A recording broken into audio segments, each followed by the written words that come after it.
When the Eternals teaser trailer first dropped, I was pretty taken away.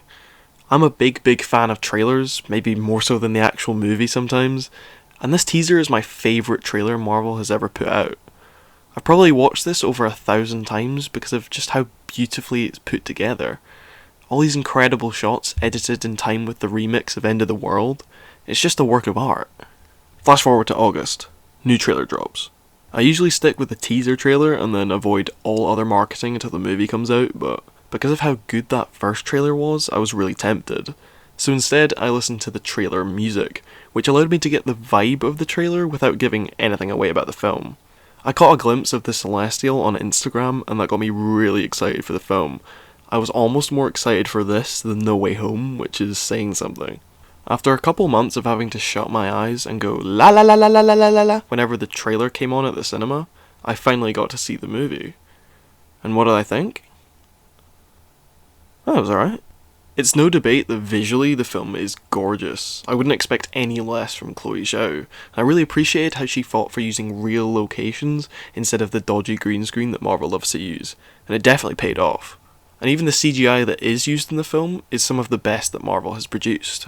I love how ambitious and grand the scale of the story was, and all the lore that it added to the MCU.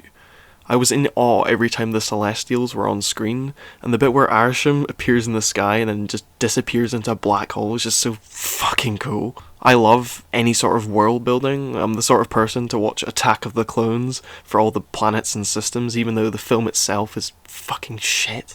The characters who stood out most to me were Makkari, Droog, and Phastos. They had a great dynamic, and the way their powers were represented visually was perfect.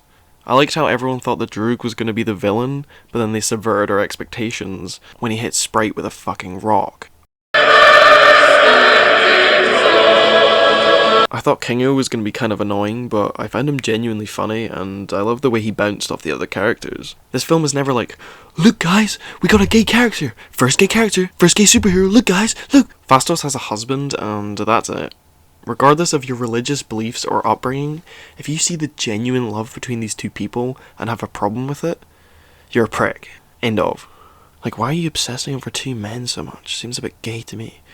The same goes for Makkari. Her deafness never holds her back, and they don't make a big deal out of it. It's great to see Hollywood finally giving opportunities to deaf actors and putting sign language in these big movies.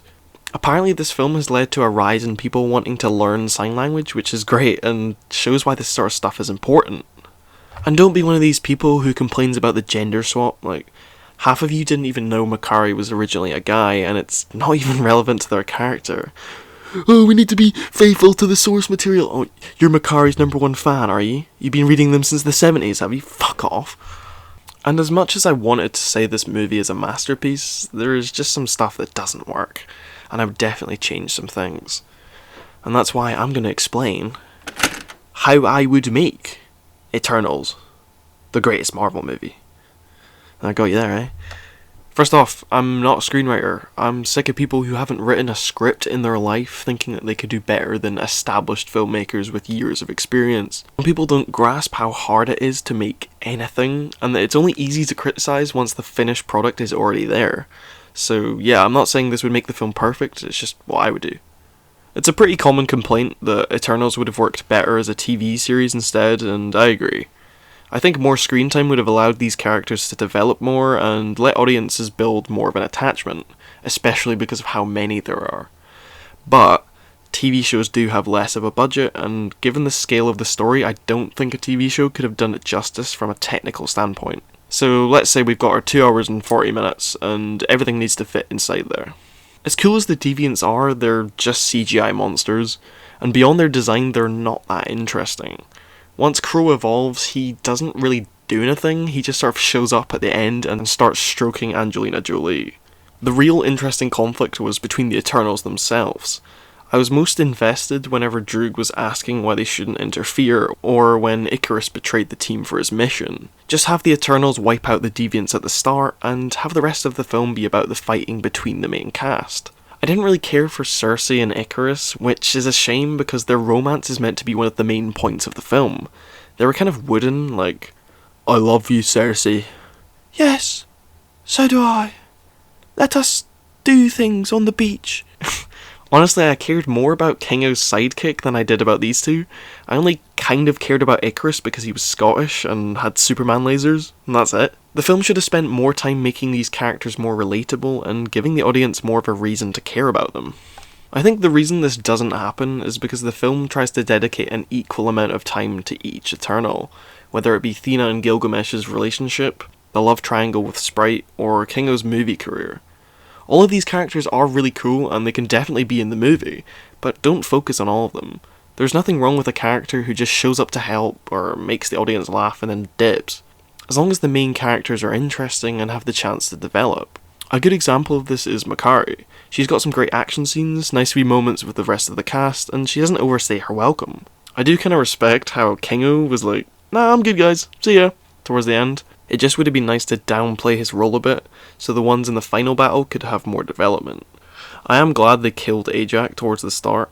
I think if they'd started with her death instead of the deviant attack in London, then we would have gotten into the story quicker and there'd be more time to develop the main characters. Gilgamesh gets fucking lynched, and I didn't really care. You already had that at the start with Ajax, so either you have your emotional death at the end with one of your main characters, or you don't do it at all. Like, just have him punch guys and stand there looking like a machine. Plus, you gotta give Don Lee a break at this point. Droog and Phastos both posed interesting arguments on whether they should help the human race or not, what with Droog's ability to control humans and Phastos' revolutionary technology. If you took out the bits with Gilgamesh and Thena, then you could have given these guys a bigger role in the story. Sprite, you can just get rid of Sprite.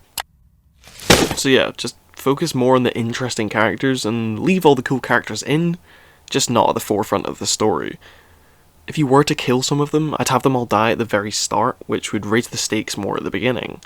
Might be a bit of a bait to advertise all these characters and then kill half of them in the first 5 minutes, but hey, if Dune can do it with Zendaya, so can Marvel. I do admire Eternals for having the balls to try something new and try to explore more mature themes. I just think these concepts could have been explored more in depth, rather than trying to do too much at once. Anyways, I'm about to piss myself, so thanks for watching guys, and I'll see you around for the sequel, The Returnals. If anyone's already made that joke, I'm gonna fucking kill them. All day long. I have a retraction to make. In my MCU Flash video, I said this: everyone could have looked like 30 years old. Recently, I've been informed by a Zubin Chata that these actors are not in fact 30 years old. Instead, they are 24 to 26 years old. So, sorry for promoting my flaws in public. I have now employed Mr. Chata as my personal fact checker, and all of my videos, including this one, go to him first to make sure they're up to scratch.